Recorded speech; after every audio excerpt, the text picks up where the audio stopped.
Nothing seems to be working right today. Ayun yung anak ko is climbing. Umaakyat yung anak ko kasi naitapon niya yung kanyang sombrero doon. Ayun. Ayan.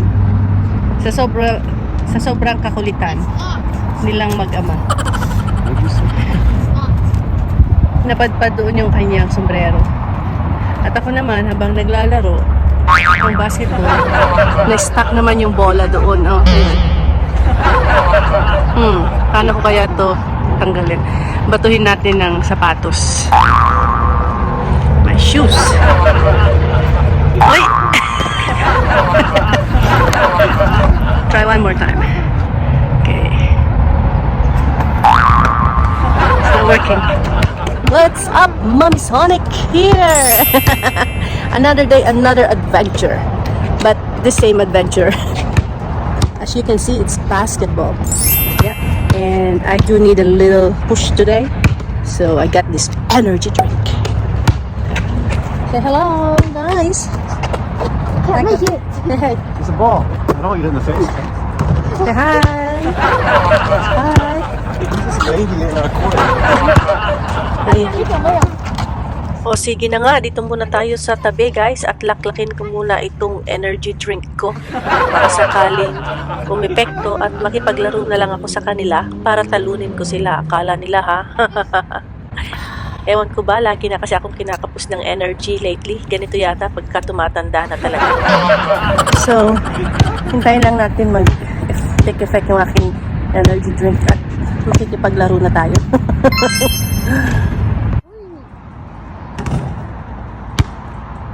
Wow, that's my husband. 3 points.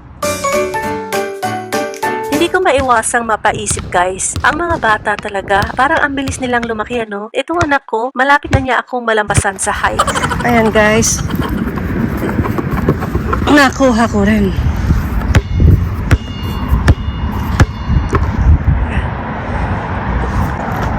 Wow! Ayan.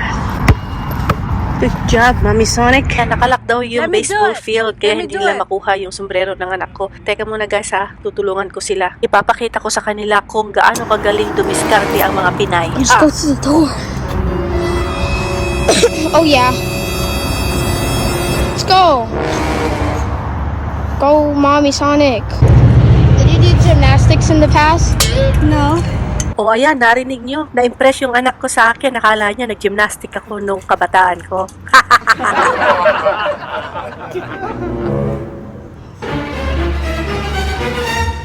Oh yeah.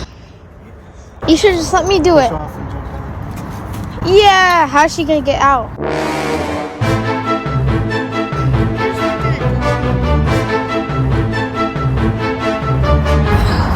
Here. Yay, I got my hat. Yes! Can you do that? No!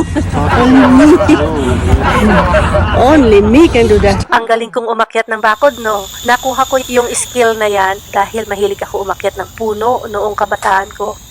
Ayan, pagkatapos namin maglaro ng basketball, ang isinunod naming laruin ay ang magpalipad ng drone. Kaya lang, mababa lang ang palipad namin guys kasi baka mapunta sa bakuran ng mga may bakuran at hindi kami sure kung bawal. At saka hindi na rin namin nilagyan ng SIM card yung kanyang camera para safe kami. Alam mo na, baka mapagkamalan kaming spy.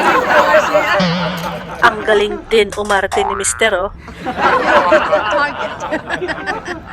Go. Take it off right now. I'm blocking my brainwaves.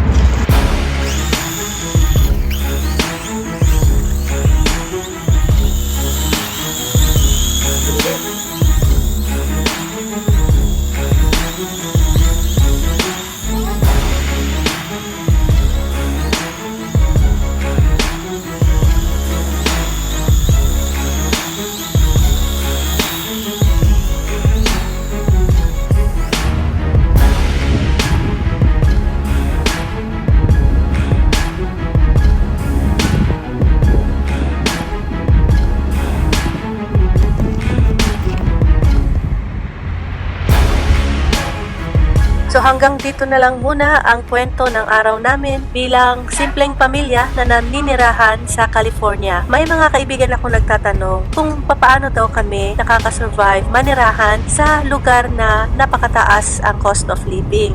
Well, nasa tao lang po kasi yan. In our case, we do not have a choice for now. Kasi nandito ang work ni Mr. sa area na ito for so many years na. So, paano nga ba kami nakakasurvive? First of all, sa prayers talaga at faith namin sa Panginoon. Pangalawa ay we always choose the simple lifestyle. Meaning, we always try our best not to spend more than what we make. At pag may time na hindi maiwasan mapagastos ng malaki dahil it is a must, doon po kami nagpe-pray hard, nagdadasal at taos puso. And so far, God is good all the time naman.